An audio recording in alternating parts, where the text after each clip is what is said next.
Now, the population of fat people in West Africa is growing by the day. That's according to figures supplied by the Food and Agriculture Organization, which also noticed that most of the people found to be overweight and obese are mainly in urban areas. Now, to try and shed some of the excess weight, many, especially in the working class, are resorting to quick fix weight loss plans, which provide no strategy to keep the weight off. The next piece will engage people in Ghana, Sierra Leone, the Gambia and Togo on the subject. And it's all put together by someone who calls herself fat. The weighing scale. We have a love and hate relationship. On days I feel my face is not looking too chubby, I'm in a hurry to know how many kilos I've lost. On a day like today, when my neck looks full, no way. Where I come from, overweight used to be a sign of good living, but not anymore. That is difficult to admit on camera. I am overweight. I will withhold my name for now. It will be the last thing you hear in this piece. The Food and Agriculture Organization State of Food and Nutrition Security of 2018 estimated there are about 47.6 million people suffering from undernutrition in West Africa. However, the prevalence of obesity in adults has increased from 6.4% in 2012 to 7.7% in 2017. In the heart of Accra, Jamestown, meet sisters Rose and Monica. 58-year-old Monica Okain tells me she believes making wrong food choices caused her weight gain. 2 of her children are overweight, and she now advises them to exercise. I have 5 children, 2 boys, 3 girls.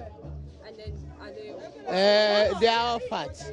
When I was 25 years, I used to eat pork. I like pork, fat foods, you see. So I think that's why I've been making fat. Because when I was 40, I stopped all this. But the fat, I think the one I've been eating is the plum. According to Monica, she grew up in an era where society tagged one beautiful because they are rounded and full. She has tried some diet plans without results. She doesn't know her current weight. When people saw you when you are fat, hey, you are fine. Oh, you are making fine. So you don't think about making any exercise because you think you are making fine. In use of herbal drinks, she's still in your body. Rose, 65, says though she is overweight, she feels thin when in town with Monica. I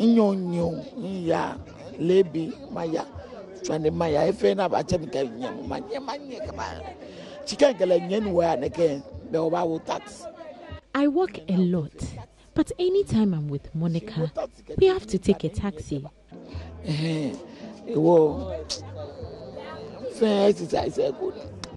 Meet 41-year-old Francisca Lamte. She believes her weight gain is hereditary because all her diet plans and exercises have failed. I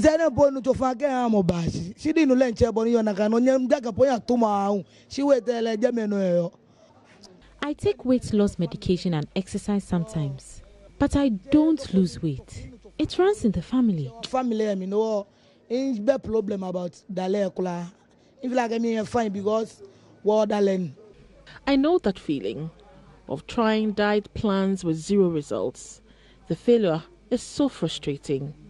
I've become my own private health food chef, collecting food images for inspiration.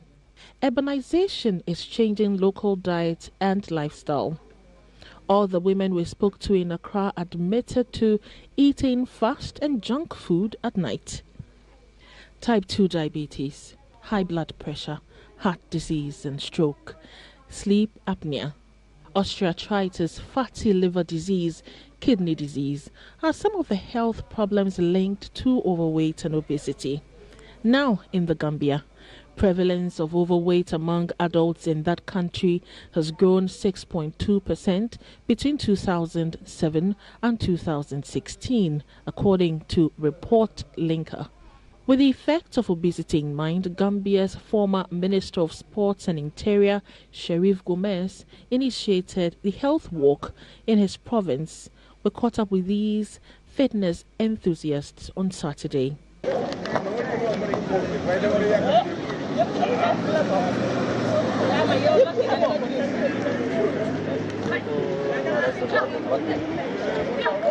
7,100. 7,100. Wow. 5.5 kilometers. 5.5 Ks. Wow. 5.5. Good one. That's a good one. Good distance. Mr. Gomez hopes to make the weekly health walk a national event. He suggests some ways to deal with the obesity trend. Let's reflect back and look at what we were doing right, and what are we doing wrong now to cause this phenomena in obesity. Again, we must, once we've done that, we should find the solutions. Once we've done that, we should also get out to be more active. Nigeria also continues to grow fatter. A recent study published in the Open Access Journal indicated how obesity is rising in Nigeria, blaming Western culture on diets and lifestyle. Just as Monica told us, at Jamestown in Ghana, weight goes with prosperity. In Nigeria as well. Some people say they come from a place of fat. One of such people is Mohammed Kone in Freetown, Sierra Leone. He believes it is okay to gain weight, but one must be careful not to become obese, and he shares how he maintains his weight. Mortal man, as a human being, you for fat, but you not for too much fat in a way that you need even able to work out. You for fat, but you forget limits.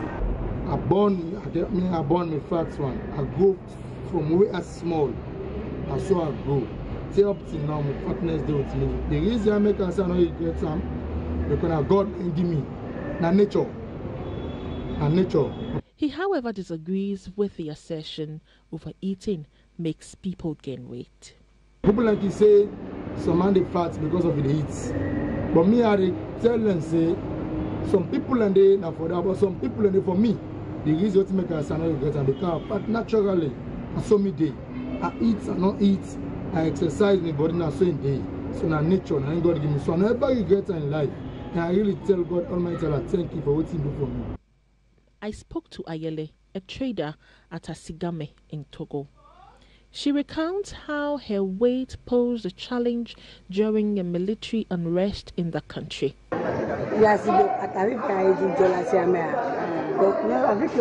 During the political unrest, people were running, but I couldn't run. I couldn't hide under the bed, but I have lost some weight now.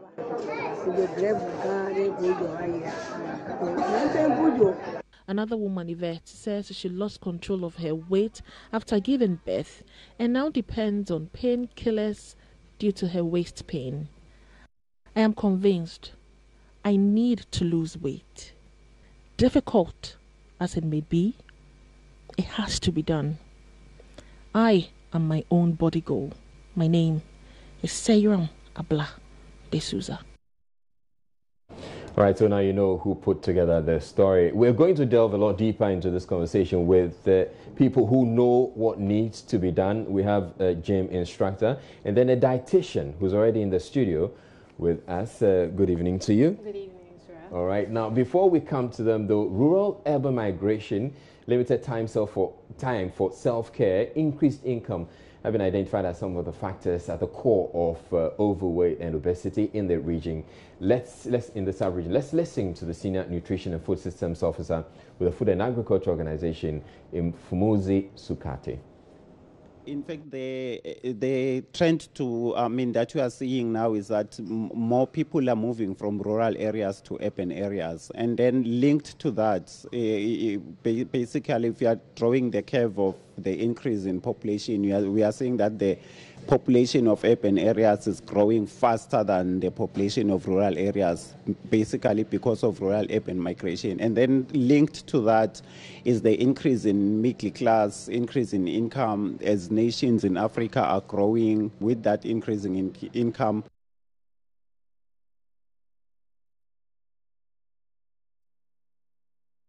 All right, so Dede Kwajo is a senior dietitian at the Kolubu Teaching Hospital, and she has joined us. Thank you very much, Dede. So we've seen the problem. I'm sure it's a problem you have to deal with constantly at work. Yes.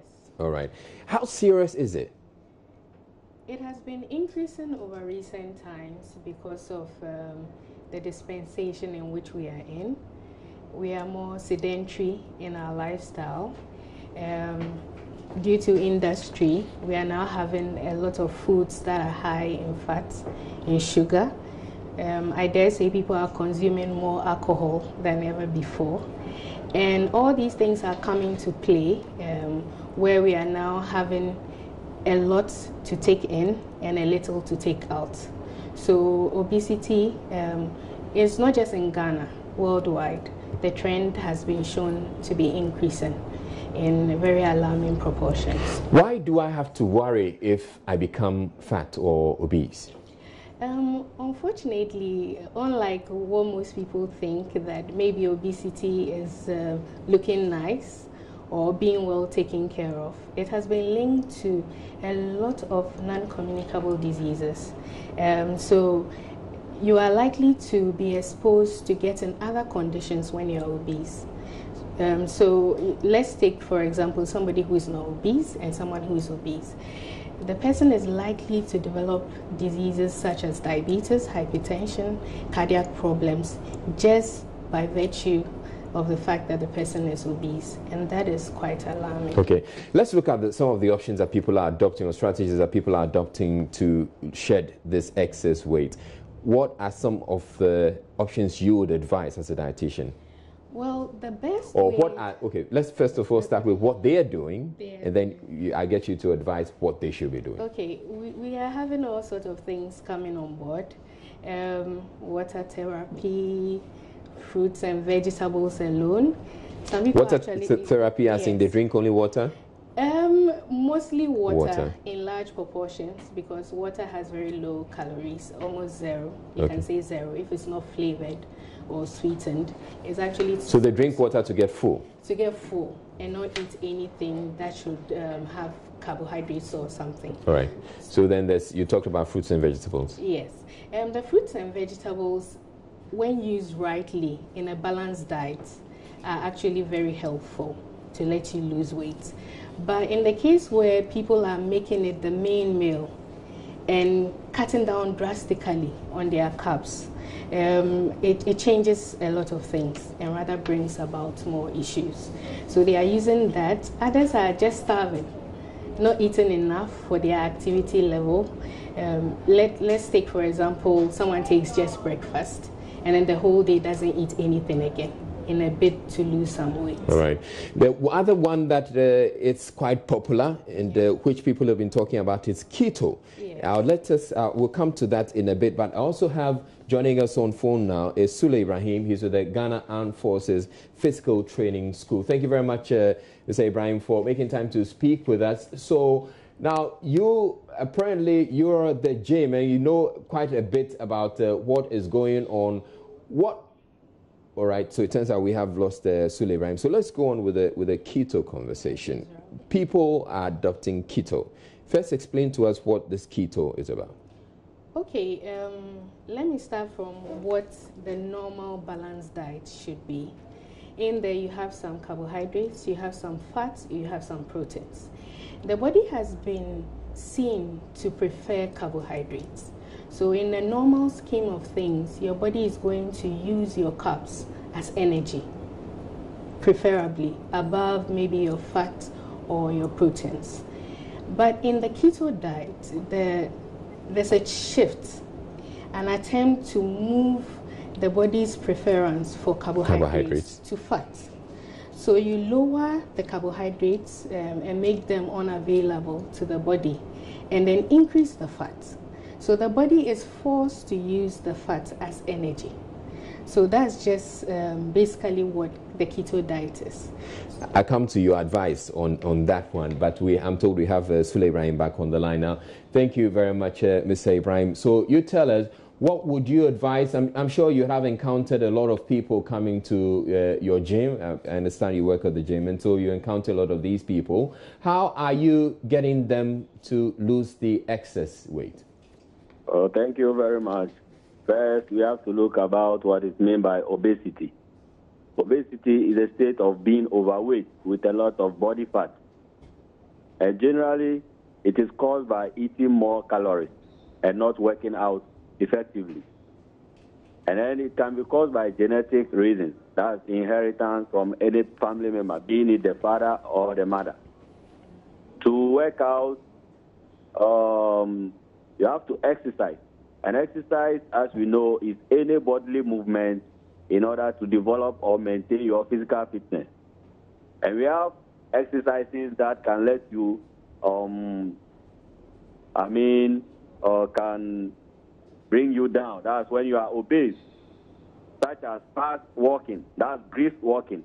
You know, any walking can be an exercise, but when you are walking without an aim of exercising, you don't gain anything from it.